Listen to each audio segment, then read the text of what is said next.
businesses will respond if they think it makes sense for their business. So if they have an understanding of an issue like accessibility and can see it makes sense to their business, they will make those changes and make those improvements. For ourselves as a peak body for the industry, we're very much focused on a long-term strategy, Tourism 2025, and we're starting to flesh that out, and we'll continue to flesh that out over the next few years as to, we've identified what future we want. What does that really look like as we get it to a more granular level? So what's infrastructure going to be in 2025 to deliver on that promise? What's our workforce look like? What is the visitor experience that we're delivering in 2025?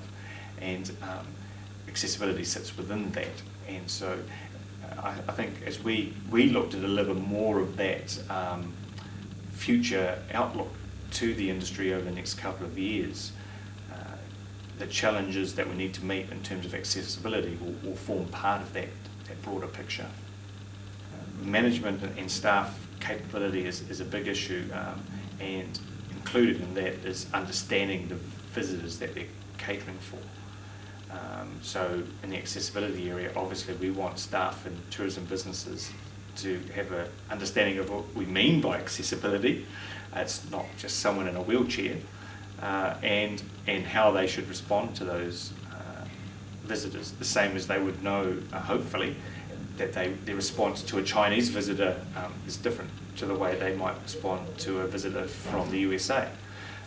So it's recognition of how to do it, and there are some exemplars out there. There are some businesses leading the way, and we find across the board the most useful way to make progress is to highlight those who are doing it well. The champions, if you were, can really help in showing, look, we were able to do this, and this was the impact, and this is how we're succeeding. In the development of Tourism 2025, there was a lot of industry discussion about everything, and I think it's fair to admit that accessibility did not really feature in those discussions. Interestingly, environmental sustainability didn't really feature either, so and that's starting to come through now. So I think there's a good chance that these sort of issues will start to get a bit more momentum,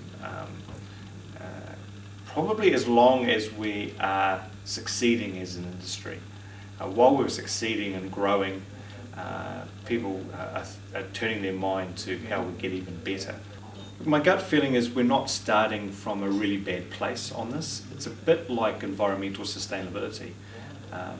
While there's lots of different opinions on where we're placed in that, we're not actually placed too badly off in a world context. So there are opportunities that we haven't yet grasped, but we're not starting from the back of the field. We're certainly not leading the pack, but we can move up towards the front, I think, if we make a few simple steps. Take the time to understand what is meant by accessibility, and it's not just someone in a wheelchair. It's quite a wide-ranging definition, and so understand what that is, and understand the benefits to your business of actually considering how you meet that in terms of a market. It's a potential market to be tapped into, just as you would consider any other market opportunity. So there's a market there. There may be some cost or some refocusing needed to tap that market, but if that can all come together, then you can provide a better visitor experience, and we can do better as a country in terms of providing accessible tourism.